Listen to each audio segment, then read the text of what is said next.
Gaming is and has always been a very addicting hobby, especially when the games in question are multiplayer first-person shooter games.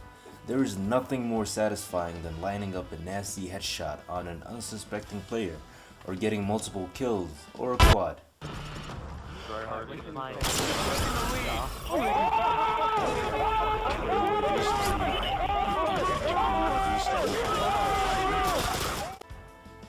In this video, I will count down the top 10 free-to-play first-person shooter games on the market today.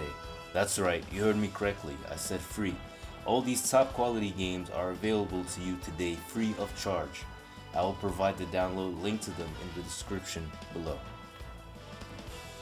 Since there were many potential candidates for the spots on this list, I had to rank these games based on a few criteria.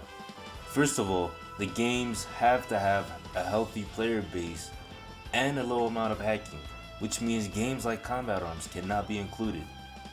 The games also needed to have fair free-to-play models, which means pay-to-win games like Battlefield Play for Free cannot be included, as they don't stand a chance. Lastly, the games just needed to be fun and playable, meaning they should have great gameplay and acceptable visuals, sound and art direction. Alright, since I've gotten that out of the way, let's get started. Number 10. Fear Online. Starting off the countdown is Fear Online. Fear Online is a horror-based MMO FPS from In-Play Interactive, published by Area Games and is also available through Steam. It is a very unique game that takes the basic aspects of a competitive first-person shooter and pretty much incorporates them into the Fear universe, making for some intensely fun multiplayer moments. The game also includes story PvE missions, which are pretty fun and unique for a free-to-play game. The influence of the Fear series really make this game unique, as Fear Online is kinda like a horror-themed Call of Duty. Fear Online secures the number 10 spot in this countdown. Number 9.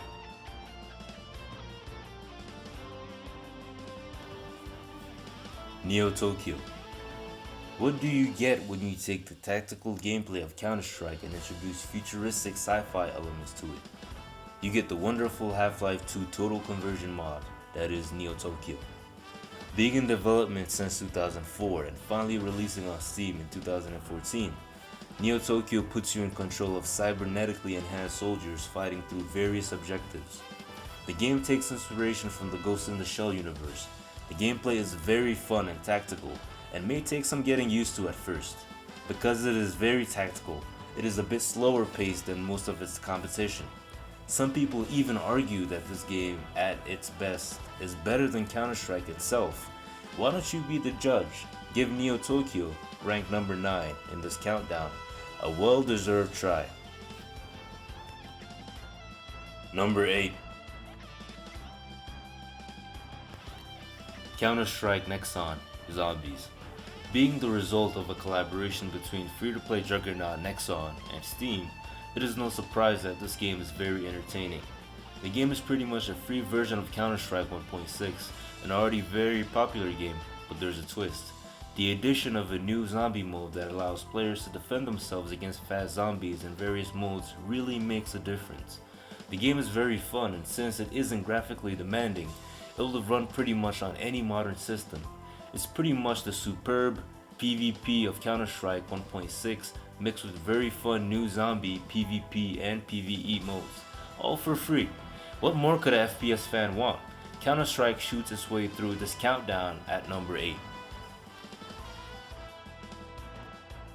Number 7. Gotham City Imposters. Now this one really surprised me. Being a game that was first released on consoles as a buy-to-play game, it didn't look like it would impress me. I mean, just look at it. The game is sillier than Team Fortress 2.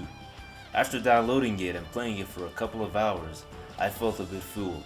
The game is very fun. It features Batman and the Joker imposters duking it out against each other for kills and objectives using very creative weaponry. The game is balanced beyond belief and the free-to-play model used is incredibly fair. At some point I forgot that I was playing a free-to-play game since the game doesn't advertise itself so much. If you're into class-based games like Team Fortress 2, give this game a try. Gotham City Imposters take the number 7 spot in this countdown. Number 6. Warface.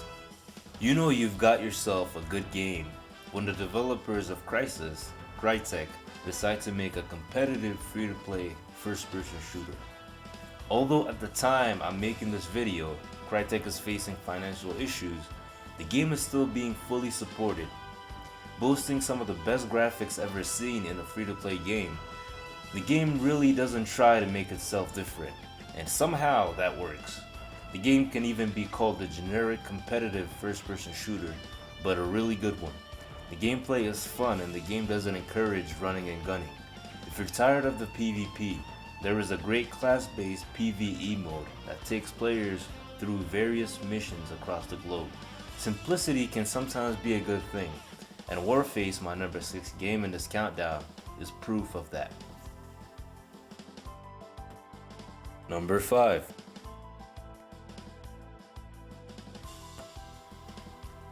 Soldier Front 2.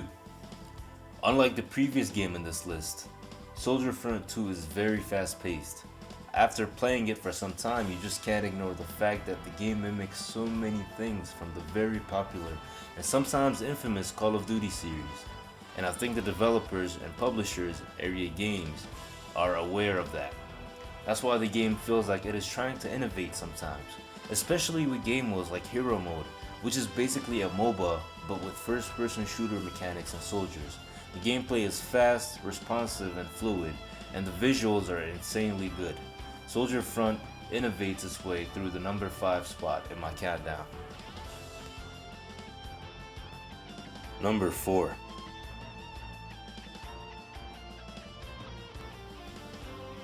Team Fortress 2. What can I say about Team Fortress 2 that hasn't already been said in the past? The game is a comical masterpiece. Sure, you can call it Hat Fortress or whatever, but there is no denying that this game is simply fun. It has a very large and dedicated player base, and it is the inspiration behind upcoming class-based games like Overwatch. Developed by Valve itself, the game has tons of support and updates. It has class-based PvP and PvE, and is probably the funniest game in this countdown, with Gotham City Imposters lagging behind. Team Fortress 2 hilariously finds its way to the number 4 spot on my countdown. Number 3.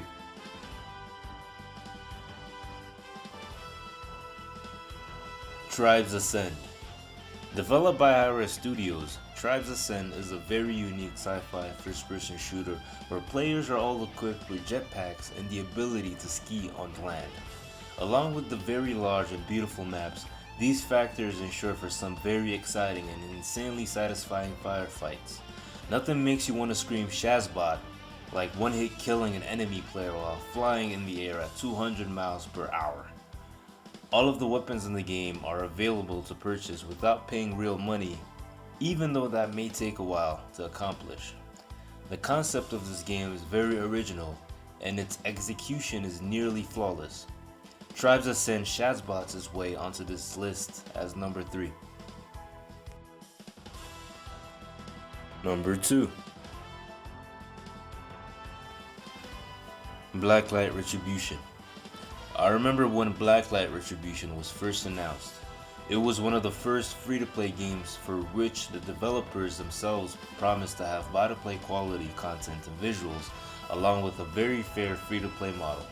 The game did offer what they promised, very nice theme and visuals, as well as satisfying gameplay.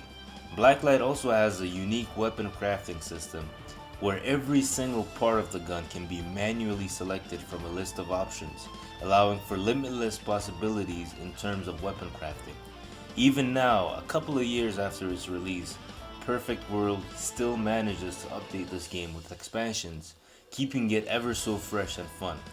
Blacklight secures the number 2 spot in this countdown.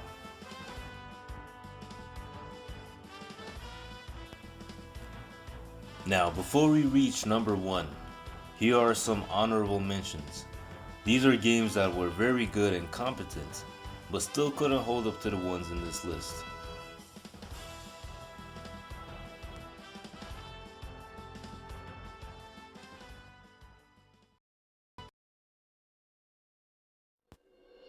And finally, number 1.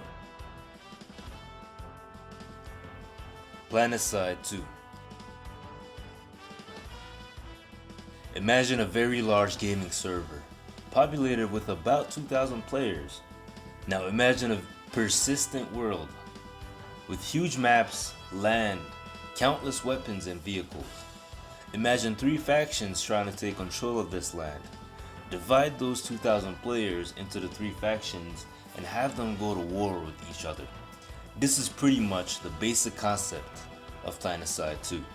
Sony Online Entertainment really outdid themselves making this game, as its scale is downright mind-blowing. The persistent world in this game makes you feel like you're fighting a war when you play, and whenever you stop, you're just taking a break from the ever-growing action. The business model in this game is very fair, letting you try the weapons without even having to pay. Graphically, it is arguably the most advanced game in this list. If you have a fairly modern PC, give this game a try if you haven't already. You will not regret it. PlanetSide 2 easily takes the number 1 spot in this countdown.